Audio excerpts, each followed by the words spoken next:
Ticky ticky tack. Okay, hello. Poopity pop. Ah!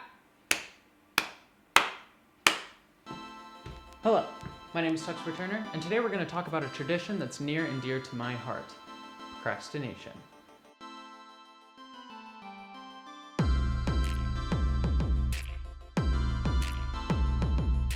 In this one-part masterclass, we're going to cover the 4 basic tenets of procrastination. 1. Beauty and getting ready for your day.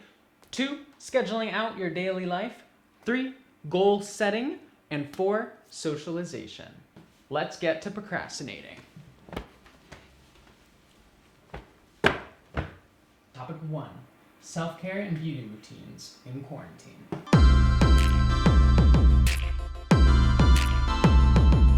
Now, the number 1 self-care essential when stuck in quarantine is showering. Showering can be the make or break between having a great and productive day and totally procrastinating. So the first thing we're going to want to cut out is showering. As a rule of thumb, to successfully procrastinate, you want no showering until you're too greasy to continue with your life. Showering takes time out of your day. Time that you could be watching a movie on Netflix. Showering takes time that you could be watching meaningless YouTube videos. Showering takes time that you could be not showering. Well, you might say, how am I supposed to stay beautiful? How am I supposed to take care of myself if I'm not showering? Well, I've got the answer for you. I've got a couple tips. Tip number 1. If you go to sleep with your hair up, you wake up with your hair up. That is time saved. That also keeps your hair off your neck so you can go longer without getting painful zits on your neck. Tip number 2. Sweatpants, pajama pants. Soft pants are an essential quarantine procrastination must-have. If you don't have a pair of sweatpants, break your procrastination for one day. I drew on myself. If you don't have a pair of soft pants, today is not your day to procrastinate. Today is your day to go out. Well, don't go out. Sew yourself a pair of soft pants for the material you were going to use to make masks, and then stay inside forever. If you don't have a pair of soft pants at home, you are not ready to procrastinate effectively. Soft pants are a must. A must. Tip number 2. Sweatshirts. Sweatshirts are essential. You can wear a sweatshirt over a shirt and you don't have to wash this sweatshirt because your little sweaties aren't getting onto the sweatshirt. That is time saved when otherwise you'd be having to do laundry. That is what we in the procrastination field call a procrastination plus. My final piece of advice is about toiletries.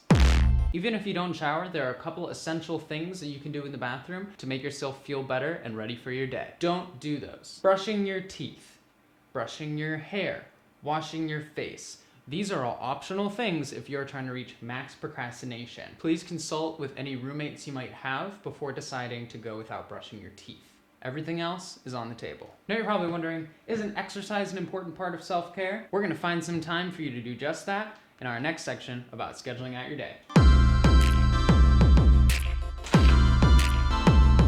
Here's the schedule. A monthly schedule. Before you can think about scheduling out your day, you have to think about scheduling out your week, your month, your year. My suggestion is to get yourself a schedule and fill it out under 1 week in advance. You don't want to be thinking ahead too far. The future is indefinite. The future is indefinite. The future is indefinite. So don't plan for it. Time saved. Once you've scheduled out up to and not exceeding 5 days in advance of this day today, you're going to want to make yourself a daily schedule. I'm talking time to wake up, time to eat breakfast, time to shower. What are my priorities for today? What are the things that I really want to do? We're going to get more into that in our goal setting section, but for now, just think about the essential things that you'd like to have done every single day of your life. Set yourself a wake up time, set yourself a bedtime. Give yourself a tight, specific daily structure with work time set aside from leisure time so that you can spend your whole day doing leisure time and feel sorry about yourself in the morning. That's a procrastination plus. Procrastination hot tip number 1. Coffee. Coffee is very important for your daily procrastination. Coffee is an opportunity to sit down in between waking up and eating breakfast and start something on Netflix that you're going to get stuck watching for the next 5 hours. Now it's time to talk about goal setting.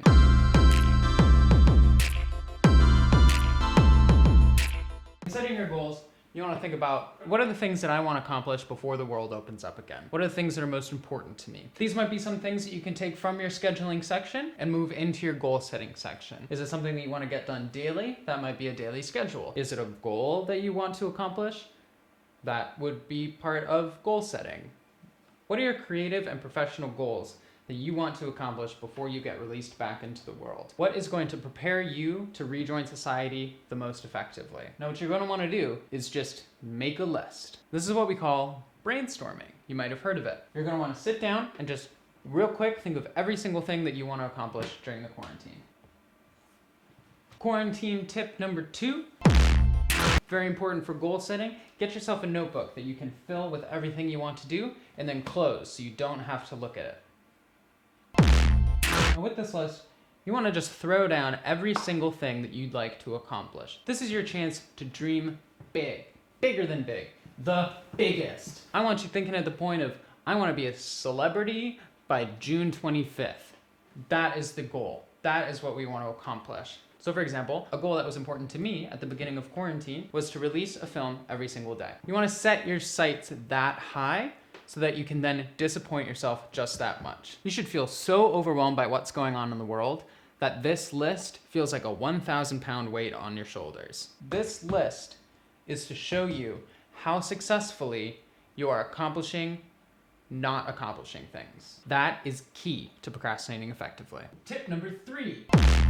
Writing projects are a great goal to set. They're barely attainable when you're not in a global pandemic. So right now when you are in a global pandemic and you feel like you have no excuse not to be writing is a great time to really sit in that terrible procrastination and force yourself to question whether or not you actually enjoy the process of writing or whether it's a vain attempt to insert yourself into the entertainment and media industries. In setting goals, sometimes it's important to buy yourself some cork boards like this. Cork board? God, I've been in the Midwest too long. Bulletin boards like this. Make sure to fill them with thumbtacks and then not put anything on them.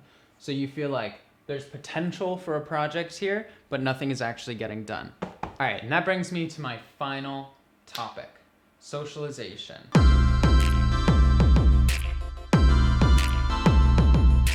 Sheltering in place has given us unprecedented opportunities to think about and reach out to the people that we care most about in the world, who we don't usually get to see when we're jumping between work and sleep every day of our lives. What I like to do is I like to wake up in a cold sweat every morning, thinking about the people that I need to talk to that I still have not yet. Take a deep dive into your mind. Who are the people you care about the most? Who haven't you seen in a while? What family members might you be out of touch with? If you have an unhealthy capacity for empathy, this is a great opportunity to really let yourself feel the loneliness of some of your friends that might be in isolation. And then, most importantly, to do nothing about it. If you are scheduling out your day correctly and being overwhelmed by your goals, like we talked about in this masterclass, you should be reaching 11 p.m., 12 a.m., 1 a.m., times it would be unacceptable to reach out and contact someone for anyone raised with a landline before you know it. The guilt and lack of accomplishment that comes with not contacting your loved ones, is essential to the depression and self-pity that are the building blocks of procrastination. Now, with these sort of videos, it is traditional to have a sort of button or a well thought out, fleshed out ending to sort of add a bit of breath, levity, and fulfillment to the end of every video. But I'm sort of sleepy and I didn't want to put in the work to figure out what that was going to be. So